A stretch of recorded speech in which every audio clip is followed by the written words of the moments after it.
전부자의 다육사랑입니다. 제 채널에 오신 것을 환영합니다. 오늘은 여름 다육이 잘 키우는 법이라는 타이틀을 가지고 한번 말씀드리려고요. 여름 다육이를 잘 키우는 법에 사실은 제가 봄에 시작을 해서 봄에 작년부터 저는 이제 공부를 했고 5월 달에 늦어도 지금 방제를 해야 됩니다 편에서부터가 이 여름 다육이를 잘 키우기 위한 방법을 말씀드렸는데요. 지금 그것을 다시 되돌리는 게 어렵지만 우리가 여름에 다육이를 잘 키우는 게 지금 당장 어떻게 해서 되는 게 아니라 미리미리 준비를 해야 되고 원론적인 얘기지만 일단 그래도 이 부분을 알고 가신다면 우리가 내년 봄도 있고요. 또 돌아오는 올 가을에도 해야 되는 부분이라 이 부분부터 한번 말씀을 드리겠습니다. 우선은 저희가 여름이 오기 전 3월, 4월, 5월에 3월달, 5월달 정도 한 두 번을 살균 살충제를 써서 키우고 있는 모든 다육이들을 저면 관수를 해서 다육이의 몸은 물론이고 흙 속에 있는 살충제를 스밀 수 있게 살균제를 스밀 수 있게 해서 살균제는 무름병이나 곰팡이나 이런 병을 막아주는 거고요. 살충제는 말 그대로 균을 죽여주는 거예요.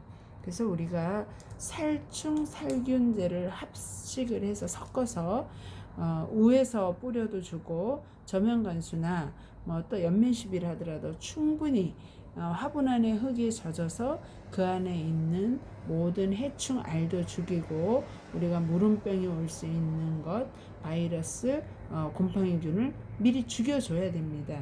그래야 습하고 고온인 6월, 7월, 8월에 소독을 하기 위해서 그 화분에 물을 충분히 듬뿍 줘야 되는데 이런 과정을 겪다 보면 과습이 올 수 있고 이 과습이 오다 보면 우리가 바이러스를 치료하고 무름을 치료했다고 하더라도 녹아버리면 되지 않는 부분이라 지금은 그걸 때는 놓쳤지만 우리가 여름에 다육이를 잘 키우기 위해서는 이런 방제를 꼭 해야 된다는 거.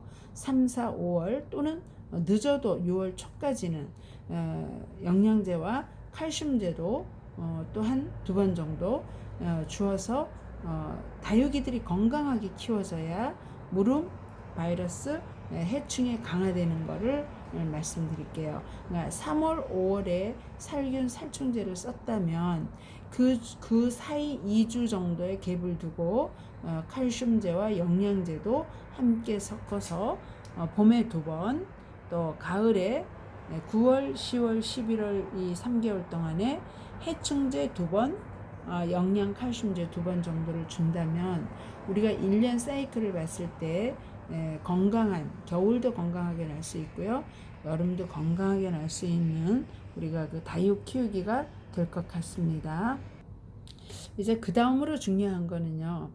6월 중순 이후부터 물 주는 양을 조절해서 최대한 다육이의 상태를 우리가 컨트롤할 수 있게끔 화분 속에 있는 흙의 수분을 어느 정도 말려주어서 조절이 가능해야 됩니다. 그러니까 우리가 성장기고 건조한 봄에는 수분 공급을 100%, 200% 충분히 주어도 이 아이들이 뿌리 활동이 왕성하고 성장을 하면서 그 공기에 의해서 수분이 날아가는 것도 있지만 다육이 자체가 뿌리 활동으로 수분을 빨아들이므로 수분 조절이 가능한데요. 얘네들이 더운 시기가 되면서 뿌리 활동을 하지 않으면 대기 중에 말라가는 것, 그 다음에 일부 활동하는 것으로 이게 수분을 증발시키기 때문에 수분 조절을 하는 게 쉽지가 않습니다. 우리가 지금 겪어봤지만 6월 말에서 7월 말까지는 덥고 습하고 햇볕도 부족해요. 장마 기간이 끼어 있어서 이 시기를 지내기 위해서는 그 화분 안의 수분이 적거나 없어야 되고요. 내 마음대로 다육이 화분의 물을 조절할 수 있어야 됩니다. 그래야 일기예보를 보든가 온도를 보든가 습도를 보든가 공기 뭐 환풍 모든 햇볕 이 조건에 맞춰서 내가 다육이를 5% 줄 거냐 10% 줄 거냐 20% 줄 거냐 30% 줄 거냐 아니면 밤의 온도가 많이 떨어지는 계절이 내가 왔어 그럼 50%를 줄 거냐 우리가 조절할 수 있어야 되기 때문에 지금까지의 일은 이제 지나갔고요. 이제 7월 말이 지나서 8월로 접어들면 열대야가 생기고 또 무더운 날이 계속되는데요.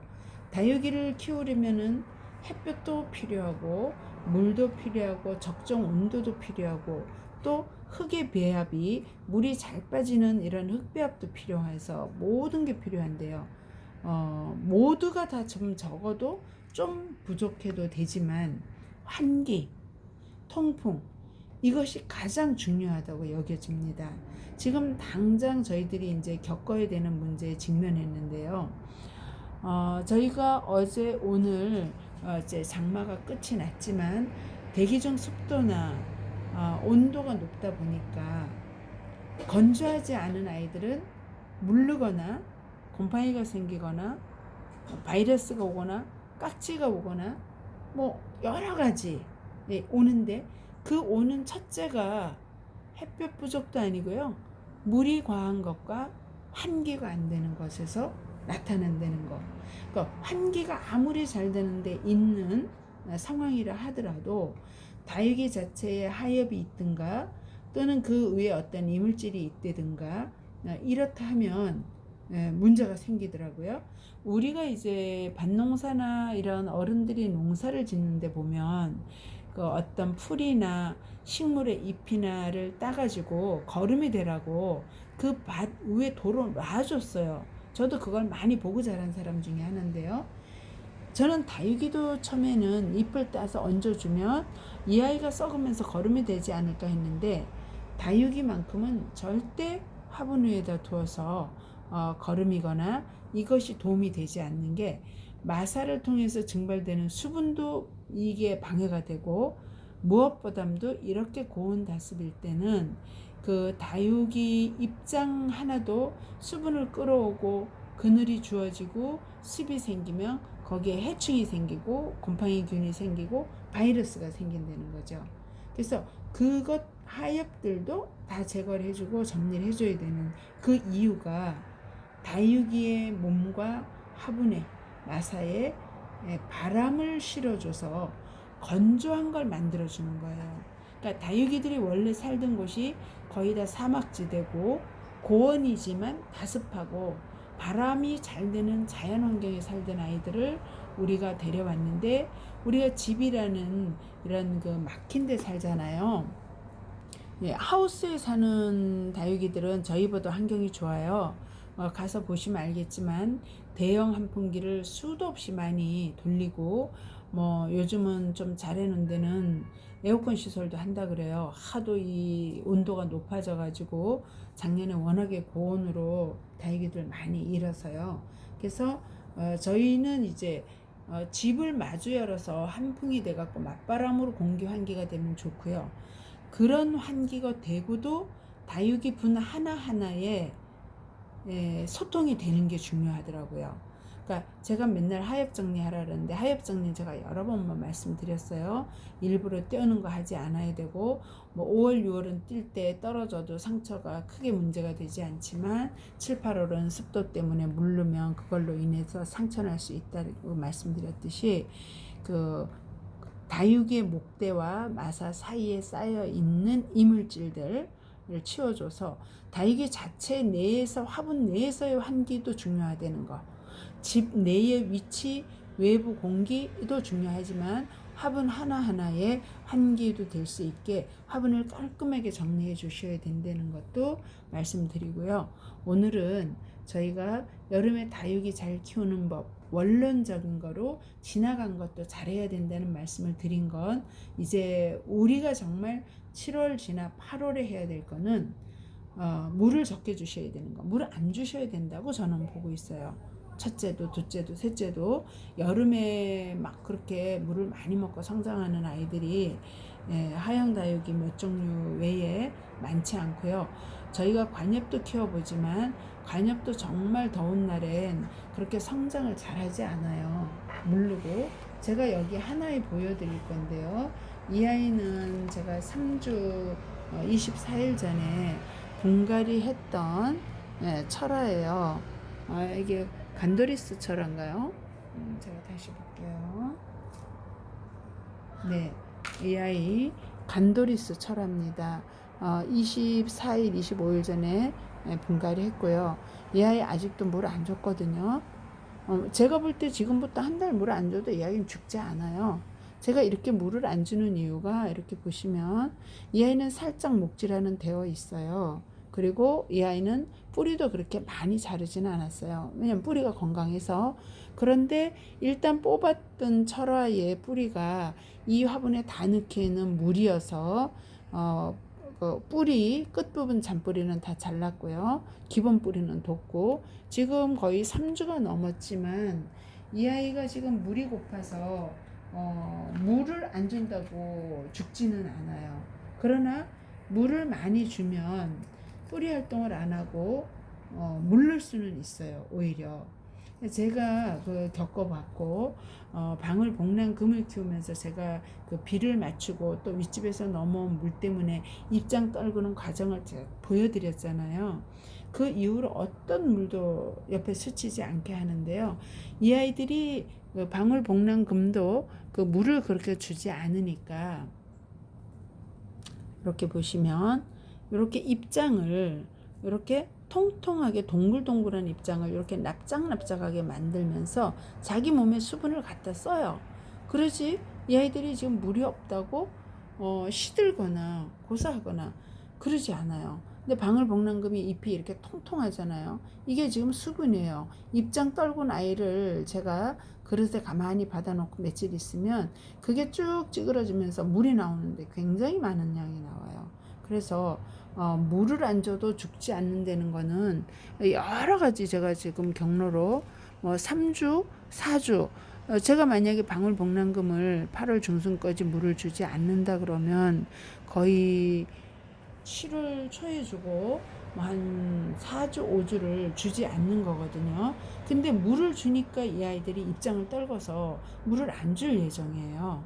근데 저는 확신하는 게 이 아이들이 그런다고 해서 죽는다 그렇게 생각은 안 들어요. 조금 그 입장이 통통했던 입장이 조금 얇아지거나 좀 더 납작납작은 해질 것 같아요. 그러나 물을 줘서 이 아이들을 망가뜨리는 것보다는 물을 주지 않고 조금 마르는 거를 좀 더 선택하지 않나 저는 그렇게 생각하고 물론 이제 지켜는 봐야 되겠지만 물을 안 주니까 그 동그랗게 통통했던 사탕 같은 잎이 약간 납작한 쪽으로 변환되는 거. 그리고 제가 낮에도 이거를 꽂아서 이렇게 보여드렸지만 어제도 보여드렸지만 수분 속에 화분 속에 수분이 하나도 없어요. 근데 훨씬 마음이 편안해요. 지금 습도가 막 80% 앞으로 이제 온도가 막 40도 올라가는데 이 모래 속에 수분이 있다 하면 얘들이 이제 찌는 역할을 하게 될 거예요. 여기 지금 화이트 그린이잖아요. 얘들도 지금 물을 안 줘요. 이미 얘들은 6월 말부터 이렇게 휴면에 들어와 있거든요.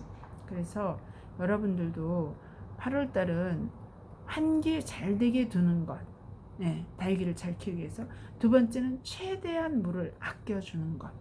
이것을 잘 지키신다면 여름을 잘 나지 않을까라고 생각하면서 오늘 영상 여기서 마감하겠습니다. 감사합니다. 좋아요, 구독 부탁드리겠습니다.